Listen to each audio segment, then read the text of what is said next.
Taste and സൈറ്റ്സിൻ്റെ പുതിയൊരു എപ്പിസോഡിലേക്ക് ഏവർക്കും സ്വാഗതം.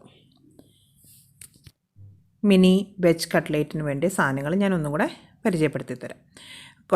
തുവരപ്പരിപ്പ് വേണം, മുരിങ്ങയുടെ ഇല വേണം, പിന്നെ കുറച്ച് ഇഞ്ചി, നല്ല നേർമയായിട്ട് അരിഞ്ഞ ഇഞ്ചിയും, ഒരു വലിയ സവോള, ചെറിയ സവോളയാണെങ്കിൽ 2 എടുത്തോളുക, അതും ചെറുതായിട്ട് തന്നെ കുത്തി അരിയുക, ഒരു 4 പച്ചമുളകും ചെറുതായിട്ട് അരിയുക, കുറച്ച് കറിവേപ്പിലയും കൂടെ എല്ലാം ഇതെല്ലാം ചെറുതായിട്ട് വേണം അരിയാനായിട്ട്. മുരിങ്ങയില കുഴപ്പമൊന്നുമില്ല, അരിയേണ്ട ആവശ്യമൊന്നുമില്ല, നമുക്കങ്ങ് വൃത്തിയായിട്ട് കഴുകിയിട്ട് അങ്ങ് ഇട്ടേച്ചാൽ മതി. പിന്നെ ഈ പരിപ്പ് വേവിക്കുന്നതാണ് ഇതിനകത്തൊരു ഇമ്പോർട്ടൻ്റ് ആയിട്ടുള്ളൊരു കാര്യം, പരിപ്പിൻ്റെ കാര്യമാണ്. ഈ പരിപ്പ് ഞാൻ നല്ലവണ്ണം കഴുകിയിട്ട് ഒരു 4 മണിക്കൂർ കുതിർക്കാൻ വെച്ചിരുന്നു. വെള്ളം ഒഴിച്ച് കുതിർത്തിട്ട് ആ വെള്ളം അങ്ങ് ഊറ്റിക്കളഞ്ഞു. എന്നിട്ട് ഞാനൊരു 3-4 സ്പൂൺ വെള്ളവും കൂടെ വേറെ ഒഴിച്ചിട്ട് ആണ് ഈ പരിപ്പൊന്ന് വേവിച്ചെടുത്തത്. വെന്ത് കഴിയുമ്പോൾ അതിങ്ങനെ ഇരിക്കണം. കുക്കറിനകത്തിട്ട് കഴിഞ്ഞ് കഴിഞ്ഞാൽ ഇത് വെന്ത് അങ്ങോടഞ്ഞു പോകും. ഇതുപോലെ ഒന്നേലൊന്ന് തൊടാണ്ട് നല്ലതായിട്ട് ഇരുന്നാലേ ഉള്ളൂ. നമ്മൾ വിചാരിക്കുന്ന പോലെ നമുക്കത് കട്ട്ലേറ്റ്സ് അല്ലേ, അപ്പോൾ അത് കുഞ്ഞതായിട്ട് ഉരുട്ടിയെടുക്കണമെങ്കിൽ അത് ഇതുപോലെ ഇരിക്കണം. പരിപ്പ് വെന്ത് വരുന്നത് നല്ല കറക്റ്റായിരിക്കണം. ഇനി നമുക്ക് പ്രിപ്പറേഷൻ സ്റ്റാർട്ട് ചെയ്യാം. അതിനായിട്ട് നമുക്കൊരു ചെറിയ പാൻ എടുത്ത് വെച്ചിട്ട് വെജിറ്റബിൾ ഓയിലാണ് ഞാൻ ഉപയോഗിക്കുന്നത്. ഏത് എണ്ണ വേണമെങ്കിലും എടുക്കാം കേട്ടോ. പിന്നെ എന്നുവെച്ചാൽ ഇത് നല്ലെണ്ണയൊന്നും ഒഴിക്കരുത്, അത് ടേസ്റ്റ് വേറെ ആയിപ്പോവും. അതിലേക്ക് ഇഞ്ചിയും പച്ചമുളകും കറിവേപ്പിലയും ഒക്കെ ഇട്ടിട്ട് നന്നായിട്ടൊന്ന് സോർട്ട് ചെയ്തെടുക്കുക. എന്നാൽ ആ ഇഞ്ചി ഒന്ന് മൂക്കണം. അത് മൂത്ത് വന്നതിനകത്തേക്ക് എന്തെടുക്കണം, നമ്മൾ അരിഞ്ഞ് വെച്ചിരിക്കുന്ന സവോളയും കൂടെ ഇട്ട് കൊടുക്കുക. അതങ്ങ് ഒത്തിരി ബ്രൗൺ കളറൊന്നും ആകണ്ട. ആ സവോളയിലെ വെള്ളമെല്ലാം ഒന്ന് വലിഞ്ഞ് ഈ ഒരു രീതിയിലാകുമ്പോഴത്തേക്കിന് അത് മതി. ഒത്തിരി അങ്ങ് വറുത്ത് എടുക്കേണ്ട ആവശ്യമൊന്നുമില്ല. ഇതിന് ഒത്തിരി എണ്ണയുടെ ആവശ്യമില്ല. സാധാരണ നമ്മൾ കട്ട്ലേറ്റ്സ് ഉണ്ടാക്കുന്ന പോലെ ഒത്തിരി എണ്ണയുടെ ആവശ്യമില്ല. ഈ ഒരു രീതിയിലാകുമ്പോഴത്തേക്കിനും ഓഫാക്കി വെക്കുക. എന്നിട്ട് അതിനകത്തേക്ക് നമ്മൾ എന്തെടുക്കണം, നമ്മൾ ഇല തന്നെയായിട്ട് ഊരിയെടുത്തിരിക്കുന്ന മുരിങ്ങയുടെ ഇല തന്നെ എടുക്കുക. മാക്സിമം കുഞ്ഞു കുഞ്ഞു തണ്ടുകളുള്ളത് അങ്ങ് മാറ്റാൻ ശ്രമിക്കുക.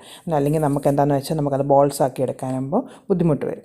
അപ്പോൾ ഇങ്ങനെ നല്ല വൃത്തിക്ക് കഴുകിയിട്ട് എടുക്കുക. ഈ ഒരു രീതിയിലത് വഴറ്റി, എന്നാൽ അതങ്ങ് ഫ്രൈ ആയിട്ടില്ല, നല്ല കറക്റ്റായിട്ട് വന്നിട്ടുണ്ട്. മുരിങ്ങയിലയും ഒക്കെ പിള്ളേർക്കൊക്കെ നല്ലതല്ലേ. ഇതിപ്പോൾ നമ്മൾ ഈ കട്ട്ലേറ്റ്സ് ആക്കി കഴിയുമ്പോൾ ഇവർക്ക് അറിയത്തില്ല ഇതിനകത്ത് എന്തൊക്കെയാണ് ചേർത്തിരിക്കുന്നതെന്ന് അറിയത്തേയില്ല. ഇതൊരു ചിക്കൻ കട്ട്ലേറ്റ് ആണെന്ന് തന്നെ അവർ വിചാരിക്കത്തുള്ളൂ. ചിക്കൻ മിൻസ് ചെയ്ത ഒരു കട്ട്ലേറ്റ് ആണെന്നേ വിചാരിക്കത്തുള്ളൂ.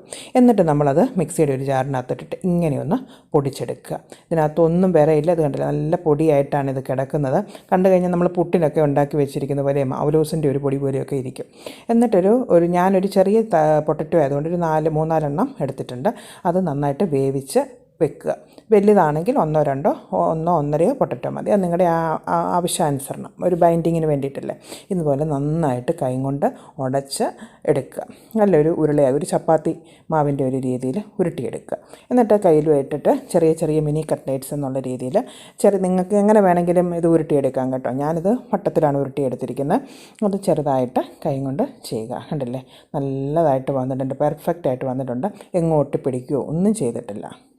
എന്നിട്ട് നമുക്കൊരു മൈദയുടെയും കോൺഫ്ലവറിൻ്റെ ഒരു ഇച്ചിരി ഒന്ന് ലൂസായിട്ടുള്ള ബാറ്റർ ഉണ്ടാക്കിയിട്ട് അതിൽ മുക്കിയിട്ട് ബ്രെഡ് ക്രംസിൽ മുക്കിയിട്ട് എണ്ണയിലിട്ട് വറുത്തെടുക്കുക. അത്രേ ഉള്ളൂ. ഈസി അല്ലേ മിനി കട്ട്ലേറ്റ്സ്? അങ്ങനെ ഉണ്ടാക്കിയെടുത്തിരിക്കുന്ന കട്ട്ലേറ്റ്സാണിത്. ഒത്തിരി എണ്ണയുടെ ചിലവൊന്നുമില്ല. ഹെൽത്തി വൈസ് ഇത് വളരെ നല്ലൊരു കട്ട്ലേറ്റാണ്. എല്ലാവരും ഇത് ട്രൈ ചെയ്ത് നോക്കണം. നിങ്ങൾക്കിത് സോസിൻ്റെ കൂട്ടത്തിൽ കഴിക്കാം, പുതിനയില ചട്നിയുടെ കൂട്ടത്തിൽ കഴിക്കാം, എന്തിൻ്റെ കൂട്ടത്തിൽ കഴിക്കാം കേട്ടോ. ഈവൻ ഒരു ചമ്മന്തിയുടെ കൂട്ടത്തിലായാലും നമുക്കിത് കഴിക്കാം. അപ്പോഴെല്ലാവരും ട്രൈ ചെയ്ത് നോക്കുക. ഇഷ്ടപ്പെട്ടാൽ ലൈക്ക് ചെയ്യുക, ഷെയർ ചെയ്യുക, സബ്സ്ക്രൈബ് ചെയ്യുക. അപ്പോൾ ഇനി വീണ്ടും ഞാൻ പുതിയ ഇങ്ങനെ ചെറിയ ചെറിയ ഡിഷുകൾ കൂടെയും വെറൈറ്റി ഡിഷസിൽ കൂടെയും നമുക്ക് വീണ്ടും കാണാം. അതുവരേക്കും ടേക്ക് കെയർ, ബൈ.